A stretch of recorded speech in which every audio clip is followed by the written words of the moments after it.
குஷி குஷியா இருக்கிறீங்களா? ஓம் சாந்தி பிரதர். குஷியா இருக்கிறோம். Okay sister. ஆ செம பவர்ஃபுல்லான முரளி. 29 ஜூன் 1970 முரளி. அதோடைய கடைசி பாகத்துக்கு வந்திருக்கிறோம். நம்ம இப்ப டிஸ்கஸ் பண்ணதோட ரிலேட்டடான டாபிக்கும் கூட இது. மெயினா காட்சி காட்டுறத பத்தி தான் பாபா சொல்லிட்டு இருக்கிறார். காட்சி காட்டணும் அப்படின்னா, உங்களுடைய புத்தி ஆடாம அசையாம இருக்கணும் அப்படின்னு சொல்றாரு. நம்ம புத்தி ஆடிச்சுன்னா காட்சியும் ஆடும். பக்தர்களுடைய ஒரே ஆசை நம்மள பார்க்கணுன்றது தான். இல்லையா? அந்த திருஷ்டி ஆ சாட்சாத்காரம் பார்க்கணும் அப்படிங்கிறது தான். அவங்களுக்கு தனியா தெரியறது வேற. கோயில்ல தெரியறது கூட வேற. ஆனா உயிரோட்டமா ஒரு மனுஷன் இருக்கிறான். அவனே நாராயணனா தெரியறான்னும் போது, ஆஹா! என்ன பார்க்க நாராயணனே கலியுகத்துக்கு வந்தாருன்ட்டு அவங்களுடைய சந்தோஷம் வேற மாரி இருக்கும். ஏன்னா அப்படித்தானே குடுக்கப்பட்டிருக்குது. ராமாயணத்துல ராமர் வரும்போது சாதாரணமா தானே வர்றாரு ராமரு. அப்புறம் அவங்களுக்கு காட்சி கிடைக்குது ஒவ்வொருத்தருக்கும். சோ அதே மாரி கிருஷ்ணருக்கும் காட்சி கிடைச்சதா வரும். சோ இந்த மாதிரி பண்ண வேண்டிய நேரம் இது. அதுக்கு என்ன பண்ணணும்ன்றது முழு சமர்ப்பணமாகணும். அந்த 5 மூர்த்திகள ஒரே நேரத்துல வெளிப்படுத்தணும். அப்படிலாம் சொல்லிட்டு இருந்தாரு. இப்ப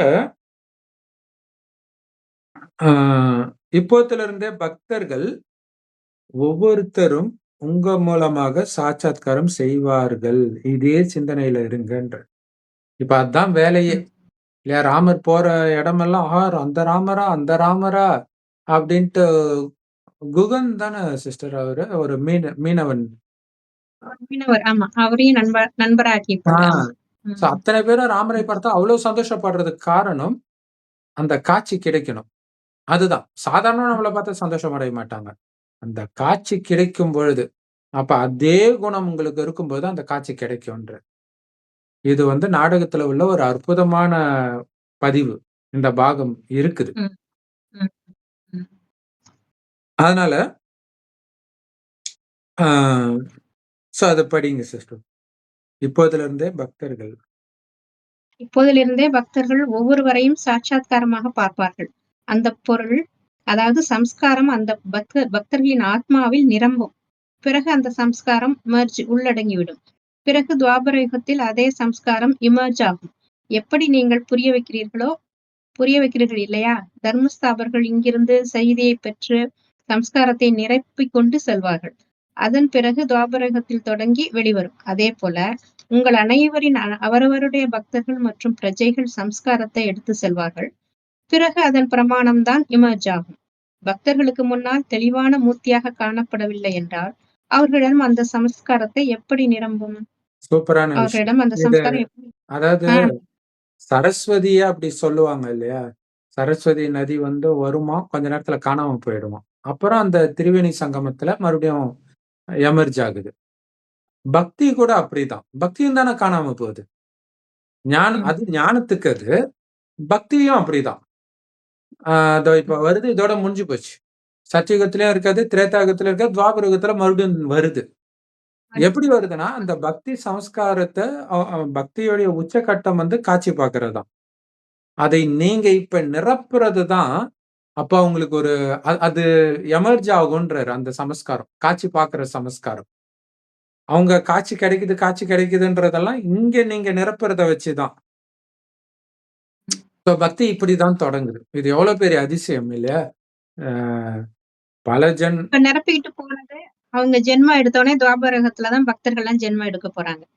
அப்ப எடுத்த உடனே அவங்க ஆண்டவன் மேல அந்த பக்தி தானாவே வருது பாருங்க. அப்பையில இருந்தே ஏக்கம் அவங்களுக்கு இருக்கு. காட்சி பார்க்கணுங்கிற எண்ணம் அவங்களுக்கு இருந்துகிட்டே இருக்கு. அப்ப ஏற்கனவே ஒரு டைம்ல பார்த்ததுனாலதான் அது வருது.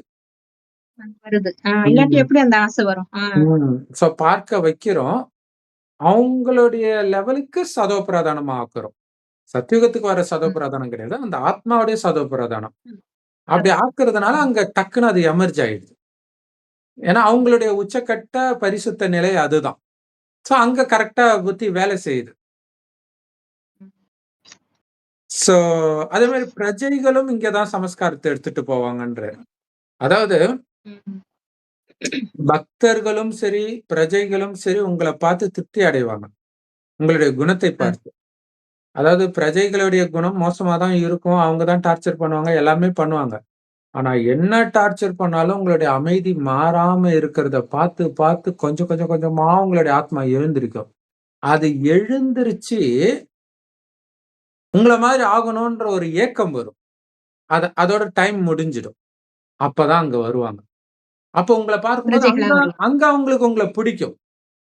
இங்க நீங்க ம். அப்படி நடந்துக்கிறனால. சோ இந்த டார்ச்சர்ல நம்ம ஆடிடக்கூடாது. பக்தர்களும் அப்படிதான். பக்தர்களும் டார்ச்சர் குடுப்பாங்க. பிரஜைகளும் டார்ச்சர் குடுப்பாங்க. அப்படியே அந்த அ இல்லையா ஒரு பாட்டு வருமே, "கற்பனை என்றாலும், கற்சிலை என்றாலும் முருகனே உன்னை மறவேன்ற" அளவுக்கு அன்பு வைக்கிறாங்க. ஏன்னா நான் உன்ன ம். பார்த்திருக்கிறேன். உன்ன பார்த்திருக்கிறேன். இன்னும் ஞாபகம் இருக்குது அவங்களுக்கு. இல்லையா உன்ன பார்த்திருக்கிறேன். அதனால தானே அப்படி குவியுறாங்க கூட்டம். ம். அப்படி நீங்க இருக்கணும். இப்ப எந்த அளவுக்கு சமஸ்காரத்த நிரப்பிக்கிறாங்களோ, அந்த அளவுக்கு தான் அது எமர்ஜ் ஆகும். ம். அப்ப நீங்க தெளிவான மூர்த்தியா உங்களுக்கு தெரிந்தால் தான் அந்த சமஸ்காரம் நிரம்பும். ஏன்னா கண்ணு முன்னாடி பார்த்த அப்புறம் எப்படி நாஸ்திகம் பேசுவாங்க? ம். அதான் கேட்பாங்க இல்லையா? பெரியார் கிட்ட கூட "கண்ணு முன்னாடி வந்தா என்ன பண்ணுவ?" அப்படின்னு கேட்டதுக்கு, "இதோ இருக்கார்றா கடவுள்ன்னு வேல பார்த்தேன்னா" அது சும்மா உதட்டு அளவுல சொல்றது. ஏன்னா ஒரு நாஸ்திகத்துக்காகவே வாழ்ந்துட்டு, "இல்ல விழுந்துருவேன்" நான் சொல்ல முடியும். ம். வரமாட்டாருன்றதுனால அவர் அது நக்கலா சொல்றாரு. ஆனா வந்தா விழுந்துருவாங்க. அவர் அந்த பிறவியிலே பக்தரா தான் இருந்தாரு. அதுக்கப்புறம் சரி. அவருடைய சின்ன நடிப்பு அப்படி வயசுல மாறிடுச்சு. ம். அதனால அந்த சமஸ்காரத்தை நீங்க தான் நிரப்பணும். தெளிவான மூர்த்தியா நீங்க தெரியணும். அப்ப உங்க மனம் ஆடாம, அசையாம இருக்கும்பொழுது தான் அது சாத்தியம். ஏன்னா, நெறைய நல்ல நல்ல விஷயங்கள் இப்ப இந்த அருந்ததின்னு ஒரு அனுஷ்கா நடிச்ச படம் வந்தது. அதுல கூட ஏதோ ஒரு நன்மைக்காக, அந்த ஊர் நன்மைக்காக அனுஷ்கா தன்னையே அ மாய்ச்சுக்குவா. ஏதோ ஒரு ம். யாகம் ம். வச்சு தலையில தேங்காய் வச்சு, அப்ப இங்க என்னன்னா, இங்க தியாகம் பண்றதுல தான் நம்ம தெய்வம் ஆகுறோம். தியாகம் ம். தபஸ்ன்றாங்க. தபஸ் பண்றதே தியாகம் செய்றதுக்கான வலிமை தான். அததான் இயேசு அங்க சிலுவையில அறைய வச்சிருக்கிறாங்க. ரத்தம் சொட்ட சொட்ட ஆணி அடிச்சாங்கன்றதெல்லாம் எல்லாம் நமக்கு வர்றதுதான். ஆனா என்ன ஆனாலும் திருப்தி குறையக்கூடாது. அதான் சண்டே முரளி. நேத்து முரளி மெயினே. ஆமா. அது இதுக்கே மெயினா. இருந்துகிட்டே இருக்கணுன்றாரு. அதனால பிரஜைகள உருவாக்கிக்கிட்டா மட்டும் போதும்னு நெனைக்காதீங்க. பக்தர்களையும் உருவாக்கணும். ஏன்னா பிரஜைகள விட பக்தர்கள் கூட்டம் அதிகம். இல்லையா? அவர்களையும் நீங்க தான் உருவாக்கணும். அந்த சமஸ்காரத்தை நிரப்பணும். அது எப்ப நிரம்பும்? கண்ணால பார்த்த உடனே உருகிடுவாங்க. அதான் விஷயம். யாரோ ஒருத்தர் வந்து ஏதோ என்னமோ பேர் சொன்னாங்க மறந்து போச்சு. பெரியாருடைய ஏதோ ஒரு என்னமோ ஒரு தாசன் ஏதோ பேரு தெரியல. அவரு வந்து பயங்கரமா பெரியார் சாமிய தாசன்னு இல்ல, இல்ல. பெரியார் அதுக்கு தாசன்னு முன்னாடி ஒருத்தர் இருக்காரு. அதுக்கு முன்னாடி வாழ்ந்தவரு. பெரியார் காலத்துல வாழ்ந்தவர். ம். பெரியாருக்கு அடுத்ததா இருந்தவர் போல இருக்கு. வீரமணி தாசனோ ஏதோ ஒரு பேரு. அப்ப அவரு வந்து சாமி அவரு தான் ரொம்ப நக்கல் பண்ணுவாராம் ராமர பத்திலாம். அப்ப திருவாசகம் குடுத்து படிச்சுட்டு வா நம்ம நக்கல் பண்ணலாம் அப்படின்னு அனுப்பிச்சாங்களாம். போனவரு 4 நாள் வரவே இல்ல. என்னன்னு போய் அனுப்பிச்சா, திட்டி அனுப்பிச்சாராம். போயான்ட்டு பட்டைய போட்டுட்டு உட்கார்ந்துட்டாராம். அத படிச்ச உடனே எமர்ஜ் ஆகுது. அதான் சரி. விஷயம். ம். உள்ள இருந்தா அது ம். எமர்ஜ் ஆகும். இப்ப நமக்கு ஞானமும் அப்படித்தானே எமர்ஜ் ஆகுது. இப்ப எந்த அளவுக்கு நம்ம ஆழமா போட்டு வைக்கிறோமோ, 5000 வருஷம் கழிச்சு பார்த்த உடனே அப்படியே எமர்ஜ் ஆகுது. இது ம். இது பெரிய ஆச்சரியம். ஆக்சுவலா ஒருத்தவங்க ஒரு படம் கூட எடுத்திருந்தாங்க. இந்த கண்ணப்ப நாயனார் ம். படம் YouTubeல இருக்குது. அதுல அந்த வேடனா இருப்பாரு இல்லையா கண்ணப்ப நாயனாரு. அப்ப சிவலிங்கத்த பார்த்த உடனே உருக ஆரம்பிப்பாரு. அப்ப பார்க்கும்போது இது என்ன உடனே எப்படி வரும்? அப்படிதான் வரும். அதான் விஷயம். ம். அது அப்படிதான் வரும். உடனே தான் வரும். அங்க அந்த யோசிக்கிறதெல்லாம் கிடையாது. ஆயிடுது. ஆ. உள்ள பதிவாயிருக்குது. ஒரு மனுஷன லவ் ம். பண்றதே பார்த்த உடனே பல ஜென்மம் அப்படி இப்படின்னு டயலாக் விடுறாங்கல்ல. இது உண்மையிலே ஜென்ம ஜென்மமா நம்ம பார்க்கிறோம். இப்ப அது ம். வந்துரும் அது. அது ம். கரெக்ட்டா அதாவது ம். ஏதோ ஒண்ணத்த பார்க்கும் பொழுது, தீவிர பக்தி செஞ்ச அந்த குணம் ஆ ஞாபகப்படுத்திடும். ம். ம். அப்ப டக்குன்னு போயிடுவோம் நம்ம. சோ அதுதான். அப்ப பக்தர்களுக்குள்ளயும் அந்த சமஸ்காரத்தை நீங்க நிரப்பணும். எத்தனை பிரஜைகள் உருவாகி இருக்கிறாங்க? எத்தனை பக்தர்கள் உருவாகி இருக்கிறாங்கன்றதெல்லாம் கடைசியில தெரிய வரும்ன்றார். அது படிங்க சிஸ்டர். அது பிறகு அதன் பிரமாணம் தான் இமர்ஜ் ஆகும். பக்தர்களுக்கு முன்னால் தெளிவான மூர்த்தியாக காணப்படவில்லை என்றால், அவர்களிடம் அந்த சம்ஸ்காரத்தை எப்படி நிரம்பும் அவர்களிடம்? இந்த காரியத்தை செய்ய வேண்டும். பிரஜைகளை உருவாக்கினால் மட்டும் போதாது. அதனுடன் கூடவே பக்தர்களுக்குள்ளும் அந்த சம்ஸ்காரத்தை நிரப்ப வேண்டும். எத்தனை பிரஜைகள் உருவாகியுள்ளனர், எத்தனை பக்தர்கள் உருவாகியுள்ளனர் என்பதும் தெரிய வரும். பக்தர்களின் மாலை மற்றும் பிரஜைகளின் மாலை இரண்டும் பிரத்யட்சமாகும். ஒவ்வொருவருக்கும் அவரவருடைய 2 மாலைகளும் சாட்சாத்காரமாகும். நான் மாலையில் எந்த இடத்தில் சுற்றப்பட்டிருக்கிறேன், இதுவும் மிக ரகசியமாகும். அதாவது யாருடைய பக்தர்கள் அதிகமாக உள்ளனர், யாருக்கு பிரஜைகள் அதிகமாக உருவாகின்றனர் என்று. எப்படி சிலருடைய ராஜதானி பெரிதாக இருந்தாலும் செல்வம் குறைவாக இருக்கும். சிலருக்கு ராஜதானி சிறியதாக இருந்தாலும் செல்வம் அதிகம் இருக்கும். இதுவும் கூட குப்தமான ரகசியமாகும். இது எப்போதாவது வெளிப்படலாம். இப்போதோ லட்சியம் வையுங்கள். பிரஜைகளை உருவாக்குவதற்காக. பக்தர்களோ கடைசி நேரத்தில் மினிட் மோட்டார் போல உருவாவார்கள். இங்கேயும் பக்தர்கள் வணக்கம் செய்வார்கள். பூஜை அல்ல, மகிமை பாடுவார்கள். பூஜை பிறகு அங்கே செய்வார்கள். இவை அனைத்தும் பின்னால் தெரிய வரும். நல்லது. சூப்பரா சொல்லியிருக்காரு பாருங்க. அப்ப கடைசியில தெரியும்ன்றார். யாருக்கு எவ்வளவு பக்தர்கள் உருவாகி இருக்கிறாங்க, எவ்வளவு பிரஜைகள் உருவாகி இருக்கிறாங்க அப்படிங்கிறது பிரத்யட்சமா தெரியும்ன்றார். அப்ப பக்தர்களை உருவாக்குறது வந்து எத்தனை பேருக்கு காட்சி காட்டி இருக்கிறீங்க? காட்சி காட்டுனா அது சுயமாற்றத்தின் மூலமா தான் அது நடக்கும். ஞானம் கொடுத்து பிரஜைகளை உருவாக்குறது சுயமாற்றம் இல்லாட்டினாலும் நடக்கும். ஏன்னா அவங்க சொர்க்கத்துக்கு வர்றவங்க கேட்ட உடனே டக்குன்னு புடிச்சிட்டு போயிட போறாங்க. அதுக்கு நம்ம பக்காவா இருந்திருக்கணும்னு அவசியம் கிடையாது. ஆனா காட்சி காட்டுறதுக்கு நம்ம பக்காவா இருந்தாதான் ஆக முடியும். இப்ப எவ்வளவு பெரிய விஷயம் பாருங்க. அது ஒரு குப்தமான ரகசியம்ன்றார். ஏன்னா பிரஜைகள் அதிகமா இருக்கிறவங்களுக்கெல்லாம் பக்தர்களும் அதிகமா இருக்கணும்னு அவசியம் கிடையாது. பக்தர்கள் அதிகமா இருக்கிறவங்களுக்கு பிரஜைகள் அதிகமா இருக்கணும்னு அவசியம் கிடையாது. அதுக்கு வந்து உதாரணம் சொல்றாரு. சிலருடைய ராஜ்யம் பெருசா இருக்கும், ஆனா செல்வம் கம்மியா இருக்கும். இல்லையா? இப்ப சில நாடுகள் பெருசா இருக்கு. இப்ப இந்தியா கூட பெரிய நாடு தான். இல்லையா? ஆனா செல்வம் கம்மியா இருக்கு. ஆனா இப்ப சில முஸ்லிம் நாடு, கல்ஃப் கண்ட்ரீஸ்லாம் குட்டி குட்டியா இருக்கும். ஆனா ரொம்ப பணக்கார நாடா இருக்கும். சிங்கப்பூர், மலேசியா கூட அப்படிதான் இல்லையா? குட்டி குட்டி தீவு தான் அது. பிரிட்டிஷ் அதுவுமே குட்டி தீவு தான். எல்லாமே குட்டி குட்டி தீவு தான். ஆனா ரொம்ப பெரிய பணக்கார நாடா இருக்குது. அந்த மாதிரி கம்பேர் பண்றாரு. பிரஜைகள் வந்து சிலருக்கு கம்மியா இருக்கலாம். ஆனா பக்தர்கள் அதிகமா இருப்பாங்க. அப்ப பிரஜைகள் கம்மியா இருக்கிறாங்கன்னா, மேபி அது எப்படி வேணாலும் எடுத்துக்கலாம் நம்ப. இல்லையா? சொர்க்கத்துல 33 கோடி பேர் தானே இருக்காங்க. ஆனா இப்ப பிரஜைகள் இப்ப இருக்கிறவங்க பக்தர்கள் தானே நெறைய பேர். 850 கோடியில ஒரு 700 கோடியாவது பக்தர்கள்னு வச்சுக்கோங்க. மத்தவங்க அப்படி இப்படி அப்படி இப்படி இருப்பாங்க. அந்த கடைசி நேர பக்தர்கள் தான் ஜாஸ்தியா இருப்பாங்க. இப்பயே பார்த்தீங்கன்னா, கோயில்ல கூட்டம் அலமோதுதே. லட்சக்கணக்குல பேர் போயிட்டு இருக்காங்க இல்லையா? அந்த இப்ப ஒரு ஊர்லயும் பார்த்தாலே அவ்வளோ இருக்குது. அப்போ 33 கோடி எல்லாம் தாண்டிரும். அப்போ பிரஜைகள விட பக்தர்கள் தான் கூட. ஆமா. பிரஜைகள விட பக்தர்கள் கூட. இது இங்க நான் என்ன சொல்றேன்னா, பிரஜைகள அதிகமா உருவாக்கி இருக்கிறாங்க இல்லையா? அவங்களை விட பிரஜைகள் கம்மியா உருவாக்குனவங்க, சில சமயம் பக்தர்கள் அதிகமா உருவாக்கி இருப்பாங்க. ஏன்னா, நெறைய பணக்காரர்கள்லாம் நம்ம பார்த்தீங்கன்னா, ஒருத்தருக்கு வேலைக்காரனா இருந்திருப்பாங்க.